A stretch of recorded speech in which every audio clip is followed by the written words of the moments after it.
¿qué tal amigos? Bienvenidos a Vaivén, soy Edu Gamboa, estamos aquí después de un mes, después de un pequeño receso de un mes, hemos vuelto a Vaivén, Perú. Hace un mes tuvimos a un invitado, un periodista argentino, Mauro Bricio, que nos habló acerca de las fake news, de las noticias falsas, de los bulos, como dirían allá en España, cómo afectan los procesos de cambio en América Latina. Sin embargo, estamos viendo que hay novedades en el mundo, hay novedades en Europa, en España, sobre todo va a haber nuevas elecciones, un adelanto electoral que iba a ser en diciembre y que ahora va a ser en julio. Los países latinoamericanos y sobre todo europeos están afectados por la inflación que se ha generado por la guerra en Ucrania, y hay mucha incertidumbre económica, hay mucha incertidumbre, digamos, en la macroeconomía, en la economía familiar, en la economía personal, en los microcréditos. Entonces, vamos a hablar con alguien que está muy enterado mucho acerca de lo que está pasando en Europa, lo que está pasando en su país, en España, en Alemania, un poquito de la inflación la hiperinflación que está habiendo en Argentina. Entonces, vamos a tener acá a Eduardo Garzón Espinosa, a quien doy un saludo y le doy la bienvenida a Vaivén para que responda a alguna de nuestras preguntas. Muchas gracias, un placer estar aquí contigo. Un placer también. Según el BBVA, bueno, todos conocemos el BBVA, la economía española va a crecer 2.4 este 2023, o sea, ha superado las expectativas. Lo mismo dicen otros bancos como, bueno, Santander, CaixaBank, Ibercaja. ¿Sientes que los españoles están percibiendo este crecimiento? A ver, a mí no me suele gustar hablar de datos de Producto Interior Bruto, de crecimiento económico, porque al fin y al cabo es un indicador muy grosso modo de las transacciones que hay en la economía y además se mide en términos monetarios. Ahí incluye todo tipo de elementos, algunos positivos y también algunos negativos. Entonces, aparte de la problemática que hay a la hora de medir ese indicador, porque sobre todo después de la pandemia, ha habido cambios metodológicos porque, bueno, al final los trabajadores de los organismos de estadística tenían que preguntar a la gente, ¿no? Y obtener también información a través de las empresas y en un momento de confinamiento eso no se podía hacer de la misma forma. Entonces, ha habido un cambio metodológico en cada uno de los organismos oficiales de todos los países del mundo y eso ha provocado distorsiones. De hecho, en España ha provocado la enorme distorsión de que somos el único país que ha tardado casi 3 años en recuperar su Producto Interior Bruto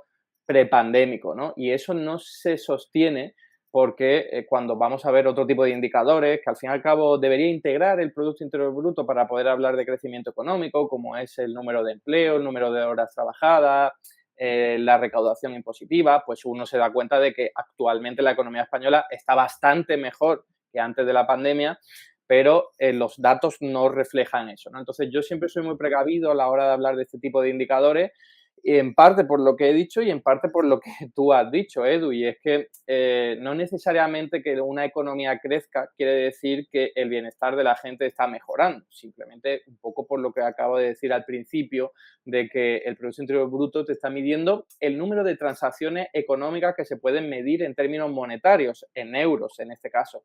No te está diciendo cómo vive la gente, no te está diciendo cuál es el nivel de los salarios, no te está diciendo cuál es el nivel de empleo. Entonces, para poder ver de verdad si la gente está viviendo mejor, hay que ir a ese tipo de indicadores, en nivel de empleo, el nivel de salario, incluso indicadores de desigualdad, de pobreza. Eso es mucho más significativo que simplemente hablar del crecimiento económico, porque hemos visto en multitud de ocasiones, en multitud de países también del mundo, cómo la economía puede crecer incluso mucho, pero al mismo tiempo dejar fuera de ese crecimiento económico, de ese, en teoría, incremento del bienestar a muchísimas capas de la población.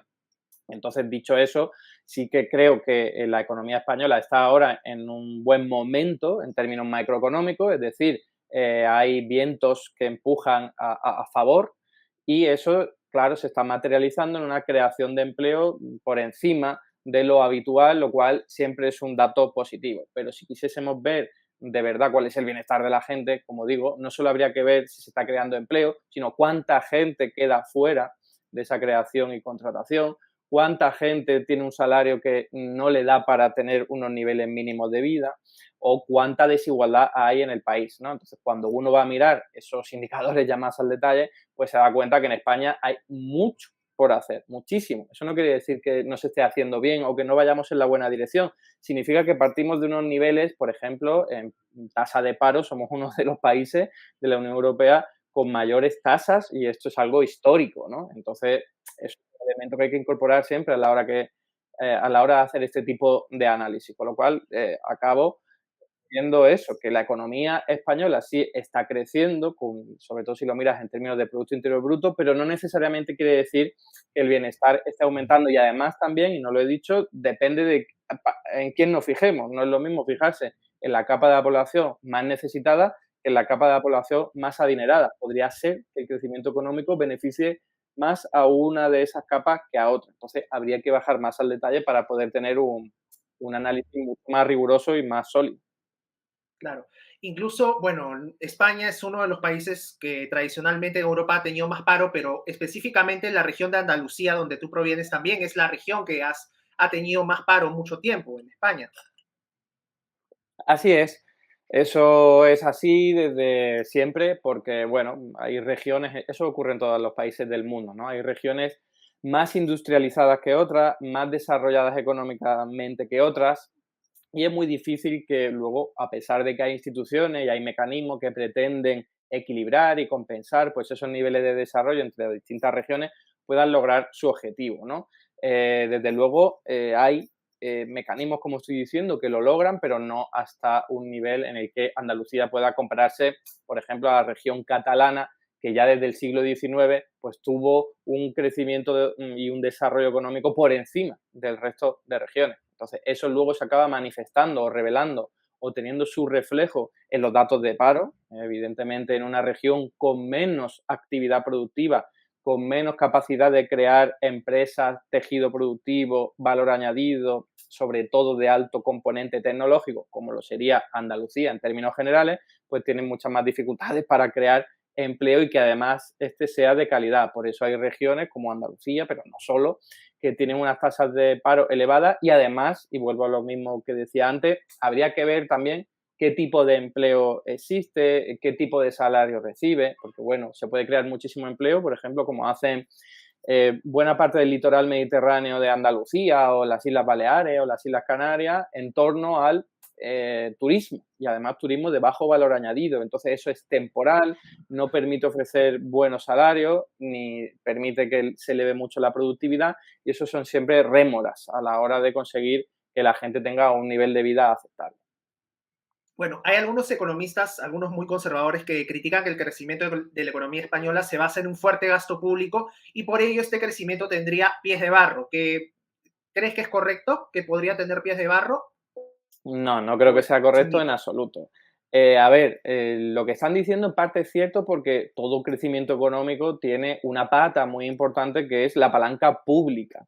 No solo en términos de inversión pública, que eso genera mucho dinamismo económico, mucho empleo privado, no necesariamente público, sino que es que además el propio estado del bienestar, el propio estado social, con todas las instituciones que tiene, por ejemplo, las pensiones públicas, eso es mucho dinero público que lo que hace es revitalizar la economía porque se convierte en capacidad adquisitiva de una población que encima cada vez es mayor, con lo cual es fuente de ingresos para las empresas que quieren vender sus productos, sus bienes y servicios y se los compran los pensionistas. Si no hubiese un sistema público de pensiones potente, buena parte de esas empresas no venderían tanto y por lo tanto no podrían tener tantos beneficios y por lo tanto no podrían contratar a tantas personas como necesitaran. Así que lo público, claro que es una palanca importante del crecimiento económico. De hecho, las economías más potentes del mundo son también quienes tienen mayor palanca pública, quienes tienen mayor grado de gasto público e inversión pública. Me estoy refiriendo sobre todo a los países nórdicos, ¿no? Esos son economías que gastan mucho desde lo público, también tienen una intervención pública importante en la economía, que es lo que permite en buena medida que crezca, ¿no? ¿Y por qué digo que no es una rémora? Pues porque aquí habría que criticar el típico mantra de la derecha, del liberalismo económico, en el cual se supone que todo lo que sea público, aparte de que sea poco eficiente, es insostenible por naturaleza. Eso no tiene ningún tipo de sentido porque, de hecho, es lo contrario. Es decir, si vamos a mirar la sostenibilidad de unas cuentas, las públicas son siempre más sostenibles que las privadas, simplemente por una razón, y es que el dinero que hoy día rige en nuestra sociedad y en nuestras economías capitalistas es público, es de origen público, lo crean los bancos centrales, que son organismos públicos a los que sí, los poderosos han intentado desplazarlos de las esferas del poder democrático y decir que son organismos independientes, pero siguen siendo públicos, tienen estatutos públicos, tienen dirigentes que son al fin y al cabo políticos, gobernantes. Entonces, si el origen de todo el dinero proviene de un organismo público, pues la sostenibilidad de las cuentas públicas va a estar siempre asegurada. Por ejemplo, vamos con casos recientes. En la crisis del Silicon Valley en Estados Unidos, los bancos privados regionales, muchos de ellos medianos, han tenido problemas importantes a punto de quebrar y ha tenido que aparecer el Estado público, el sector público en general, tirando de dinero público, pero también de dinero creado directamente por la Reserva Federal para impedir que esas quiebras ocurriesen. Y eso lo vemos sistemáticamente en cada una de las crisis. Lo privado es menos sostenible porque no tiene esa palanca de creación de dinero. Recordemos la crisis del año 2008, algo menos reciente, pero muy importante en grado, o algo mucho más reciente que la pandemia. La pandemia en todos los países del mundo hemos visto cómo la economía se paralizaba y, sin embargo, hemos mantenido más o menos los niveles de vida porque estaba lo público detrás, porque es un organismo que puede crear el dinero siempre que quiera y dinamizarlo encima a través de impuestos para redistribuirlo de una forma y otra, ¿no? Entonces, lo público es mucho más sostenible y es precisamente lo potente. Si es que es ridículo que hay argumentos que se basen en lo privado es mucho mejor y más eficiente cuando precisamente lo privado depende de lo público. Y yo no estoy diciendo que lo privado sea malo, sea ineficiente, no. Lo que digo es que es una pata importante en nuestras economías, pero que depende de lo público y tiene que interlocutar con lo público. Aquellas visiones radicales de lo público hay que reducirlo hasta su mínima expresión no tienen ningún tipo de sentido porque nos estarían abocando a economías anteriores a la de cualquier desarrollo económico habido en nuestras sociedades capitalistas, que encima son capitalistas. Entonces, lo público es importante, explica el crecimiento económico en la mayor parte de las economías y es lo más sostenible que pueda haber siempre y cuando tengamos en cuenta determinadas instituciones, ¿no? Por ejemplo, y sé que hablaremos de ello a continuación. Si hay un Estado, como en la Argentina, que se ha endeudado en una moneda que no puede controlar, no puede emitir, pues ahí tiene problemas para repagar su deuda. Pero si es un Estado como el Reino Unido, como Canadá o como Australia, que se endeuda en su propia moneda, pues no tiene ningún tipo de problema y va a poder tener capacidad financiera para movilizar todos los recursos reales que tenga a su disposición, ¿no? Por lo tanto, lo público es mucho más sostenible precisamente por eso. Acabo con lo siguiente, lo privado no puede crear el dinero. Si hay un banco que tiene problemas, pues va a tener que endeudarse o tener el dinero de alguna forma, igual que una familia o igual que una empresa. Pero los estados pueden acceder a la inyección de dinero de muchas formas, no solo a través de impuestos, sino también a través de endeudamiento. Tienen mucha más capacidad de endeudamiento un estado que cualquier empresa o familia. Y por último, la palanca fundamental y originaria, que es la creación de dinero. Porque al final el Estado va a terminar siendo muchas veces cómplice de la empresa privada porque va a terminar rescatándola, rescatando grandes bancos que tienen grandes deudas y al final los que pierden muchas veces son los trabajadores, ¿no? Así es una forma de verlo. No necesariamente tienen por qué perder los trabajadores, pero desde luego estamos acostumbrados a eso, a que los gobernantes se preocupen, pues seguramente creyendo en ese mito de que la economía se mantiene gracias a las empresas, por los beneficios empresariales antes que por el bienestar de los trabajadores y las trabajadoras. Claro. Hablemos un poco sobre el Euribor. El Euribor es la tasa de interés con la que se prestan dinero los bancos europeos. Bueno, los bancos de no solamente de la Unión Europea, sino de países como Noruega, que no es parte de la Unión, y otros más. ¿Por qué su aumento, el aumento del Euribor, es tan perjudicial tanto para la economía familiar como para las propias corporaciones? A ver, el Euribor es un indicador que lo que hace es medir el precio del dinero que puede estar a disposición de bancos, familias y empresas. Cuando se endeudan, cuando tienen una hipoteca, cuando obtienen cualquier tipo de crédito para el consumo. Entonces, claro, a medida que el Euribor sea más elevado, más caro va a salir endeudarse. Es importante tener en cuenta que si el Euribor sube o si el Euribor baja, no es como una especie de fenómeno meteorológico como podría ser una borrasca o la lluvia o el calor. No, en realidad es una decisión política, porque el Euribor depende estrecha y directamente del tipo de interés de referencia que fijan a voluntad los dirigentes de los bancos centrales. Es decir, el Banco Central Europeo, en este caso, aumenta el tipo de interés de referencia, ahora lo ha elevado hasta el 4% la semana pasada, entonces el Euribor necesariamente se ve arrastrado por esa dinámica, porque los bancos entre sí no se van a prestar a unos tipos de interés que difieran mucho de ese 4%, porque siempre, imaginemos que un banco quiere obtener liquidez, pues siempre tiene la posibilidad de ir al Banco Central Europeo a un 4%. Entonces, ningún otro banco le va a ofrecer un tipo de interés superior, si es que necesita ese dinero. Y lo contrario, si un banco quiere rentabilizar su capital o sus inversiones, va a poder hacerlo siempre al 4% en la ventanilla del Banco Central Europeo. Entonces, no tiene sentido que invierta a un tipo de interés inferior en el sector privado. Puede aparecer un banco y decirle, oye, te ofrezco este fondo de inversión al 3%, y va a decir, no me interesa, porque lo puedo rentabilizar en el Banco Central Europeo al 4%. Y recordemos que el Euribor es simplemente el indicador promedio del tipo de interés al que se prestan los bancos privados, los bancos comerciales. Entonces, el Euribor es simplemente un espejo, un reflejo, una consecuencia del tipo de interés de referencia que controlan discrecionalmente unas cuantas personas en el Consejo de Administración del Banco Central Europeo. ¿Por qué están aumentando el tipo de interés en la mayor parte de los países, pero no en todos? Porque, por ejemplo, en China o en Japón no están aumentando los tipos de interés, se mantienen muy bajos. Hasta hace poco, incluso en Turquía, se estaban bajando los tipos de interés. Ahora, recientemente hemos conocido que lo han vuelto a aumentar de golpe. La clave es que son decisiones políticas que no son inevitabilidades económicas, ¿no? Como alguien podría pensar a la hora de leer un manual de economía convencional. ¿Aumenta la inflación? Pues se aumentan los tipos de interés. Eso no tiene por qué ser así. De hecho, eso es un error. Y es lo que están siguiendo precisamente los bancos centrales más importantes del mundo.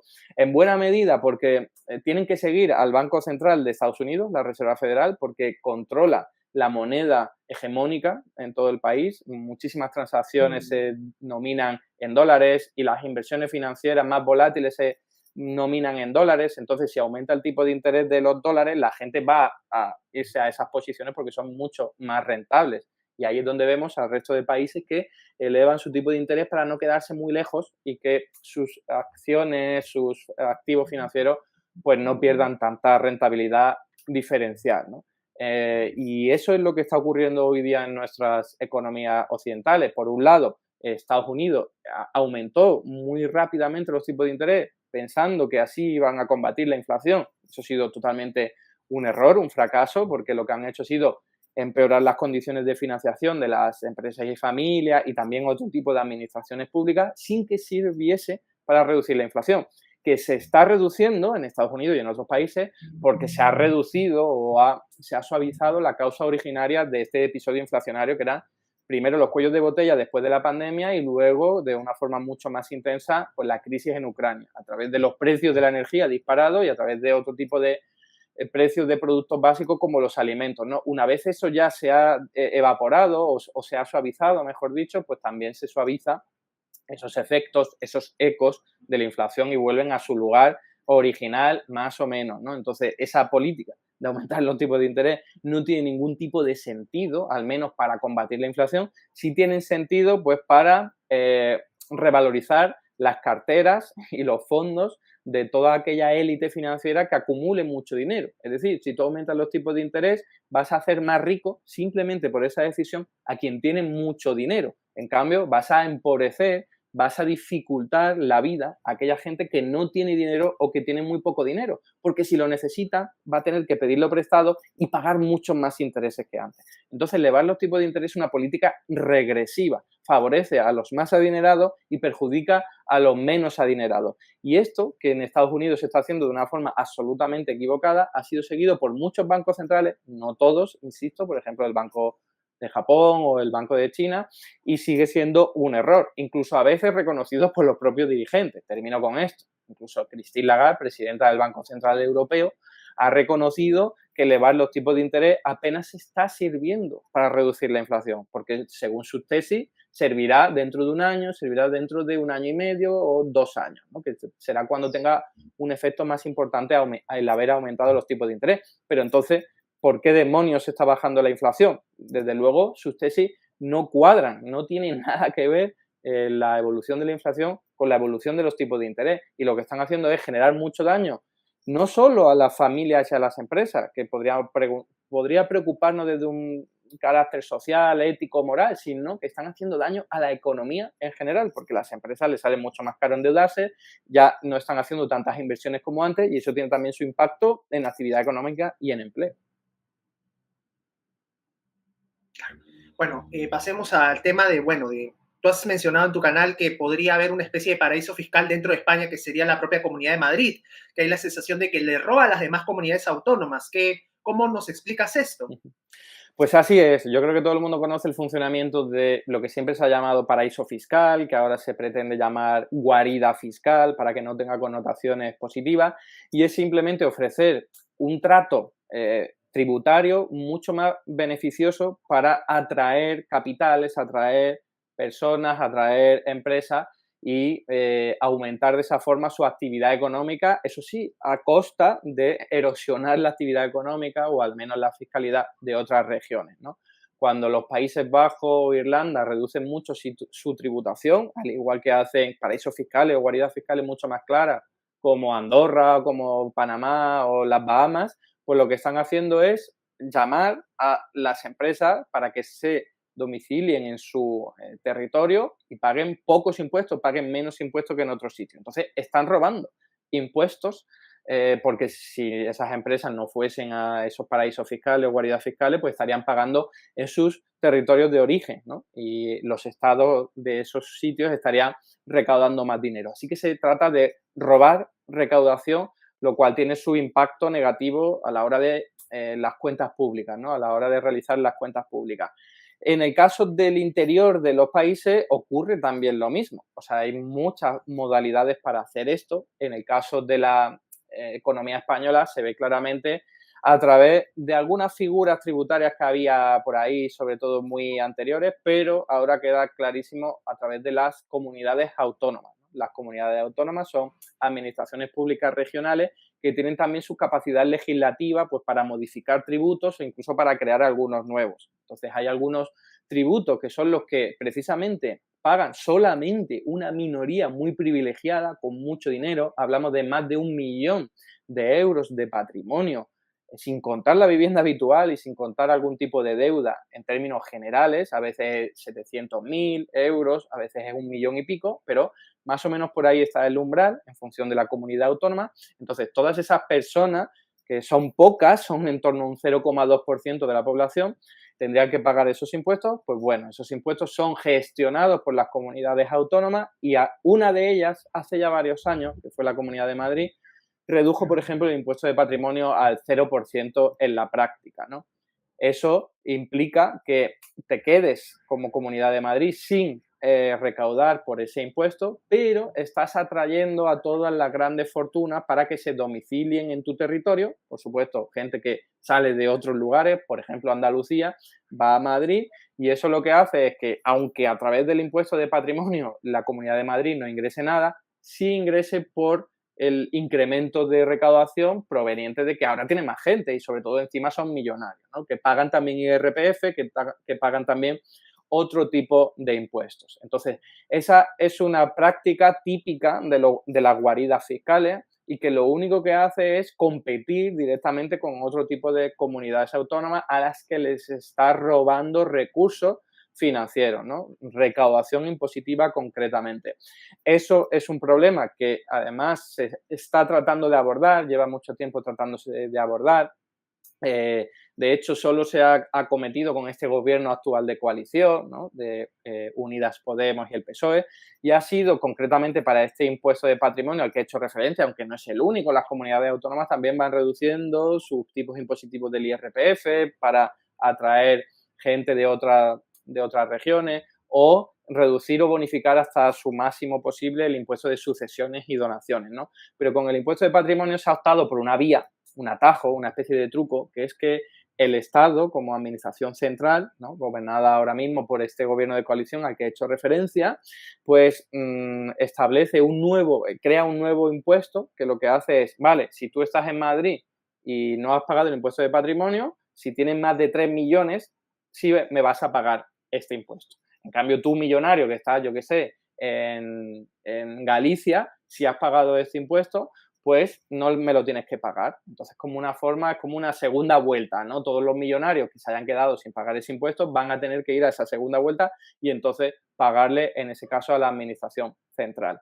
Esta estrategia ha sido bastante positiva, de hecho es muy reciente, todavía necesitamos tiempo para evaluarla, pero desde luego les deja sin margen de maniobra a todos aquellos millonarios que querían aprovecharse de no pagar impuestos, ¿no? Y ha habido comunidades en las que ha empezado a gobernar el Partido Popular, la derecha en España, y ahora conjuntamente con Vox, que es la ultraderecha, la extrema derecha en España, y han hecho exactamente lo mismo en Andalucía y ahora a continuación lo harán en el País Valenciano. Sin embargo, no les va a resultar tan positivo porque ya todos los millonarios se han mudado a Madrid, entonces a la Comunidad de Madrid. Entonces no van a obtener más financiación porque por atracción de millonarios que provienen de otras regiones. En todo caso, lo que harán será perder capacidad recaudatoria. Así que es una estrategia que solo funciona el primero que llega. Claro, esto es lo típico. Yo soy el primero, ahora atraigo a todos los, como ha sido la Comunidad de Madrid, atraigo a todos los millonarios, recaudo por todas sus figuras impositivas y le robo los recursos a los demás. Ahora que lo hace Andalucía, pues nada, no va a impactar porque ya el millonario está pagando cero en Madrid. ¿Para qué se va a volver a Andalucía o se va a ir a Andalucía, ¿no? Entonces, así es como funciona, desgraciadamente, pues estas prácticas y desde hace mucho tiempo, como decía, se están pensando medidas para acabar con ello, ¿no? Va a depender del próximo gobierno en España que se acaben adoptando esas medidas que podrían ser tan sencillas como, oye, las comunidades autónomas ya no podéis gestionar este impuesto para que lo bajéis al 0%. Eso podría ser una fórmula. Otra fórmula podría ser, vais a seguir gestionándolo, pero al menos con un suelo, un mínimo que no podéis bajar de él, ¿no? Pero si gobierna la derecha, pues lo más probable que veremos es que rienda suelta a reducir los impuestos a los grandes millonarios, con lo cual se va a elevar muchísimo más la desigualdad social. Y se va a desfinanciar el Estado, los hospitales, la sanidad, la educación, el tema de la vivienda, o sea, todo se va a desfinanciar de manera muy grave. Eso es importante lo que estás diciendo porque, claro, las administraciones públicas regionales no tienen tanta capacidad de financiación como, por ejemplo, el Estado, la administración central, que sí tienen mucha más facilidad para endeudarse o para recibir préstamos baratos por parte del Banco Central Europeo, aunque sea de forma indirecta a través del mercado secundario de deuda pública, ¿no? Las comunidades autónomas tienen sus limitaciones, incluso impuestas por la propia administración central, que les obliga a cumplir determinados ratios, determinados indicadores de déficit público. Entonces, si ven mermar muchísimo su recaudación impositiva y tienen que seguir manteniendo pues, esos niveles a los que he hecho referencia, no les va a quedar más remedio que reducir en gasto público, en inversión, en servicios públicos. ¿Y cuáles son las competencias más potentes, con mucha diferencia y más importantes en las comunidades autónomas? La educación y la sanidad. Así que la derecha, si gobierna y sigue por este camino, va a tener que recortar seguramente en sanidad y en educación, así como en otro tipo de servicios públicos o prestaciones públicas. Claro, estamos advertidos, aunque no necesariamente la derecha es la que hace los recortes y los ajustes. Estamos viendo que un gobierno socialdemócrata como el alemán está tomando medidas de austeridad muy fuertes, a diferencia de España, que España ha fortalecido el gasto público y por el contrario Alemania está haciendo recortes, ¿no? Así es. De hecho, en España, sin necesidad de irnos a Alemania, hemos visto cómo gobiernos que se dicen socialdemócratas, como el del PSOE de Zapatero, pues se hinchó a recortar en el año 2010. En parte porque tiene un contexto muy desfavorable, que no es el que ocurre ahora, porque todos tenemos en mente que con la pandemia se paralizaron, se congelaron todas esas reglas fiscales que lo que hacen es recetar austeridad, ¿no? ¿Qué ocurre? Que han estado absolutamente congeladas desde el año 2020 hasta el año 2024, pero ya a partir del 1 de enero de 2024 esas reglas se van a activar y encima van a tener una forma diferente. Puede que sean incluso más restrictivas, más ambiciosas, más exigentes con los países a la hora de recortar su déficit público y su deuda pública. ¿Qué pasa en Alemania? Que allí llevan muchísimas décadas obsesionados. De hecho, hay una corriente de pensamiento que es el ordoliberalismo, que tiene mucho de liberalismo económico o libertarismo económico y que sobre todo está muy preocupado por el déficit en las cuentas públicas, ¿no? Seguramente tiene que ver con la hiperinflación que sufrieron en los años 20 del siglo pasado, pero aquí hay también otras cuestiones que tienen que ver con el poder de las grandes empresas en Alemania, que son las exportadoras y las financieras. Y son las dos, este tipo de empresas, las más afectadas cuando hay inflación. Entonces, son las principales interesadas en que no haya inflación para seguir manteniendo sus chiringuitos. Eso es muy importante a la hora de explicar por qué en países como Alemania hay tanta reticencia a la inflación, a sufrir un mínimo de inflación. Estoy hablando no inflaciones exageradas, que eso siempre habría que evitarlo en la medida de las posibilidades, sino que incluso también tienen ese miedo atroz, ese terror con respecto a que haya déficit público o deuda pública. Es una mala comprensión del funcionamiento de las cuentas públicas, porque todos los estados necesitan, por regla general, tener déficit público y endeudarse, y eso no es malo, de hecho, es habitual y suele ser positivo, pero en Alemania pues tienen esa concepción. ¿Qué ocurre? Que se han adelantado. Es decir, seguro que vamos a ver en el año 2024 a la Comisión Europea pidiendo recortes a los países miembros de la eurozona. Pero Alemania, con este miedo tan atroz que tienen en la cabeza, que es casi algo del imaginario colectivo, pues han empezado antes de tiempo. Han empezado antes de tiempo, realizado incluso por un gobierno, bueno, coalición, pero con una buena pata socialdemócrata, a recortar en gastos, evitando, por supuesto, los gastos militares, que eso todos sabemos que se han incrementado en el último año, pero cuando uno va a ver los datos y va a ver por qué el Producto Interior Bruto en Alemania lleva bajando durante medio año, durante 6 meses, 2 trimestres, pues se da cuenta de que no es la inversión de las empresas lo que lo está explicando, no es tampoco su comportamiento exportador, no, lo que es que las familias han empezado a consumir algo menos y eso puede deberse a que se han elevado los tipos de interés, entonces pueden recurrir menos a la financiación para comprar hipotecas o consumir bienes y servicios duraderos, bienes duraderos, o puede deberse, como se ve claramente en los datos oficiales de los organismos estadísticos de Alemania, que se ha recortado en gasto público de una forma muy exagerada, con esta pretensión de reducir el déficit público y tener unas cuentas más o menos saneadas de cara a 2024 cuando se reactiven las reglas fiscales. Eso les ha conducido directamente a una recesión técnica que, insisto, que solo ha ocurrido en Alemania, prácticamente de todos los países de la eurozona, y en un momento en el que hay economías como la española, que acabamos de hablar, que está creciendo a un ritmo superior al esperado y superior al de un promedio. Es decir, que por muy afectada que se vea la economía alemana a los problemas de importación energética, que seguro que los tiene, porque bueno, la dependencia frente a los hidrocarburos rusos ha sido siempre muy elevada y es en parte lo que ha explicado el éxito exportador alemán y en general de su economía. También hay que introducir en esa ecuación el elemento de la austeridad fiscal, que el gobierno de Alemania ya ha empezado a aplicar, y eso lastra la actividad económica. Afortunadamente, en otros países todavía no se está haciendo eso, y esperemos que no se haga nunca, que no se haga tampoco en el año 2024. Pero claro, ahí va a depender mucho la presión por parte de las instituciones europeas, porque si se ponen tan intensas y exigentes como ocurrió hace 10 años con la crisis de Grecia y la crisis del euro, pues entonces parece que sea muy difícil prever un escenario en el que los gobiernos no acaben recortando gasto público, desgraciadamente. Claro. Y justamente te quería preguntar, ya que has mencionado sobre la dependencia del gas ruso por parte de Alemania, ¿sientes que la inflación generada por esta guerra en Ucrania, por esta invasión de Rusia a Ucrania, está generando un cambio de ciclo político mucho más reaccionario en Europa? Hay mucha indignación, la población no sabe qué hacer, o sea, los precios están subiendo en casi toda Europa, entonces ¿sientes que eso puede generar un cambio, una ola reaccionaria? No sé.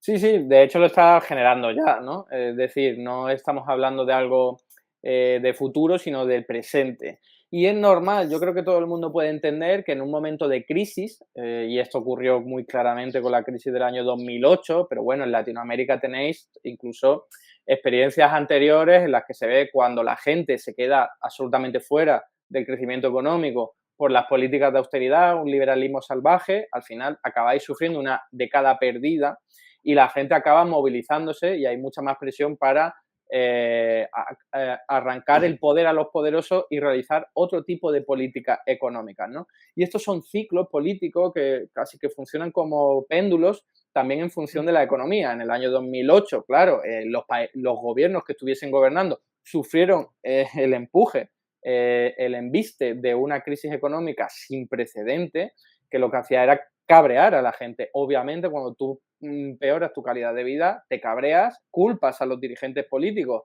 sobre todo porque es muy difícil ser consciente de que son los grandes poderes económicos quienes también gobiernan, y lo que haces es buscar alternativas, ¿no? De hecho, en España, concretamente, la crisis del año 2008, que fue prolongada durante mucho tiempo debido a esas políticas de austeridad a las que acabamos de hacer referencia, derivó en un caldo de cultivo perfecto para que surgiesen movimientos como el 15M, como luego la irrupción de Podemos, y que se haya acabado materializando incluso en un gobierno de coalición en el que ha habido ministros del Partido Comunista, algo que no había ocurrido desde la Segunda República, antes de la Guerra Civil Española, ¿no? Entonces, eso ahora lo estamos viendo en el sentido inverso, al menos claramente en España, ¿no?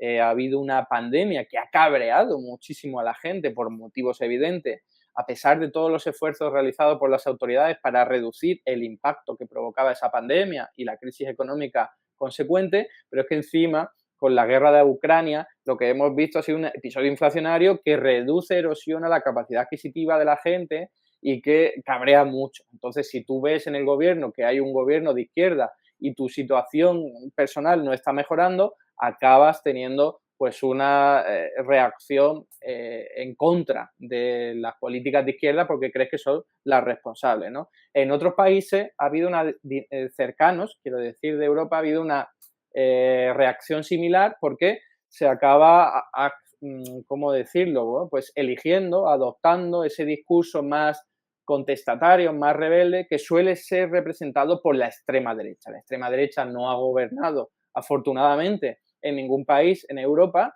o al menos no en los importantes, ¿no? Tendríamos los casos de Hungría o de Polonia si quisiésemos hacer alguna excepción, pero la Bueno, en clave es Italia que está cuando Meloni, en Italia está Meloni. efectivamente ahora, desgraciadamente, en Italia, aunque tenga un poder limitado, ¿no?, dentro del gobierno, entonces la gente se cabrea con las políticas que se están realizando, y cuando le dicen que se puede hacer otro tipo de políticas y todavía no te da tiempo a valorarlas porque no han entrado en el gobierno, pues te resultan mucho más atractivas, ¿no? Igual que de alguna u otra forma ocurrió con Podemos a partir del año 2013 en España, pues vemos que ahora ocurre con partidos políticos como Vox, ¿no?, que te prometen el oro y el moro, pero no ha habido forma de ponerlos todavía en valoración porque no han podido gobernar, al menos en una administración central con bastante poder, y eso atrae Bueno, mucho. Lo mismo en otros países con la extrema derecha prometiendo el oro y el moro, pero claro, si no y eso es algo muy atractivo en un momento en el que tú estás cabreado y estás viendo cómo tu gobierno no es capaz de realizar políticas que redunden en tu beneficio. Y es algo comprensible que hemos visto a lo largo de la historia y que precisamente es el auge del nazismo y del fascismo en mitad o al principio del siglo XX. no te voy a pedir tu opinión, tú debes tener la tuya, pero yo siento que al PSOE le faltó valentía con medidas que pudo haber hecho, por ejemplo, la regulación de la tarifa del alquiler, la luz eléctrica, promover una participación del Estado en el abasto minorista, en la energía, y de repente eso pudo paliar un poco más los efectos de la inflación. No sé qué piensas tú, ¿no?, respecto a esas medidas que te menciono. Sí, sí, puedes preguntarme la opinión sin ningún problema porque te la voy a dar. A ver, el Partido Socialista ha sido siempre un partido de régimen, un partido que conjuntamente con el Partido Popular han conformado el establishment en España y que han mantenido un statu quo que priorizaba los beneficios de una minoría en contra de los intereses de la mayoría. Entonces, el PSOE, si hemos visto, de hecho, antes he mencionado que los recortes más bestiales, o uno de los recortes más bestiales que se acometieron a partir de la crisis del año 2008, los realizó el Partido Socialista Español, ¿eh? Lo que ocurre en la actualidad, como hemos visto que hay un gobierno en el que está el PSOE y que ha realizado políticas de izquierda a las que no estábamos acostumbrados, todo hay que decirlo, recientemente en España, eso se debe a varios motivos. El primero de ellos, que creo que seguramente tenga la menor importancia, es que el PSOE pues hubo una revolución interna realizada por Pedro Sánchez porque se le comía a Podemos el tablero, ¿no? Se le comía a Podemos el territorio, el espacio, entonces no le quedó más remedio que volcarse hacia la izquierda para no perder el apoyo de sus electores. Pero el segundo motivo, que es el más importante de todo, ha sido el contexto macroeconómico. En una pandemia en la cual las empresas no pueden reaccionar, porque incluso lo tienen prohibido, no solo por motivos de salud, el único elemento que puede salvar a la economía es el Estado. Entonces, el gobierno del Partido Socialista, conjuntamente con Unidas Podemos, era el único que podía sacar adelante la economía de esa crisis, ¿no? Entonces, eso es lo que le empujó a adoptar políticas muy extrañas en un momento diferente de la pandemia que nos parecerían muy de izquierda, muy incluso revolucionarias, porque, por ejemplo, el ERTE es una nacionalización de los salarios, ¿no? Y esto ha ocurrido en todos los países del mundo en mayor o menor medida porque se han visto obligados por las circunstancias a las que me he referido de la pandemia. Y el tercer elemento importante es el peso de Unidas Podemos y la presión que ha ejercido una coalición de partidos claramente de izquierda antineoliberal, a la izquierda del PSOE, y que le ha estado arrebatando y exigiendo medidas valientes. Lo ha conseguido en algunos espacios, en algunos ámbitos, como por ejemplo aumentar el salario mínimo de una forma muy importante, del 46% es el incremento en solo 4 años, que es muchísimo si lo pensamos, y en otros ámbitos como la reforma laboral, quizás en ámbitos como en la ley de vivienda, pero y en la ley de vivienda se ha quedado en cualquier caso escaso, ¿no? Quizás sí ha sido más valiente limitar el incremento de los precios de la renta del alquiler, eso ha sido valiente, algo que parecía absolutamente tabú hace muy poquitos años, eso se ha conseguido en un gobierno de coalición de Unidas Podemos y PSOE, pero luego ha habido otros espacios en los que no se ha avanzado prácticamente nada, han sido pues unas políticas, bueno, descafeinadas que venían incluidas en el pacto de gobierno, pero que luego apenas han tenido repercusión. Una de ellas ha sido la ley de vivienda, la cual no se ha adoptado todo lo que se debería haber adoptado, y eso tiene que ver pues con el carácter reaccionario del Partido Socialista, que no se le pueden pedir peras al olmo, que es un partido prácticamente de derecha, o al menos de centro derecha, ¿no? Sobre todo si lo comparamos con las políticas que pide, demanda, pues el espacio ideológico de Unidas Podemos, que ahora se materializa en Sumar. Bueno, y vamos un rato a Latinoamérica. Hay quienes señalan que, bueno, la deuda argentina contraída por el gobierno de Macri ya hace como 4 o 5 años fue con el objetivo de fugar dólares. ¿Ves posible que dicho país una recuperación en el mediano plazo con tremenda deuda que es, ya tienen a sus espaldas y no saben cómo pagarla, ¿no? Es que no deberían pagarla. Claro, ahí está el meollo de la cuestión, ¿no?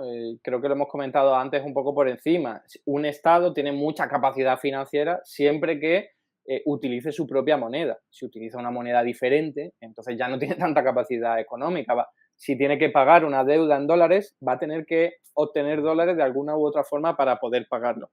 En cambio, si su deuda estuviese nominada en pesos argentinos, en el caso de Argentina, pues podría pagar la deuda siempre que quisiera, sin ningún tipo de consecuencia negativa, porque las consecuencias negativas vienen por otro lado.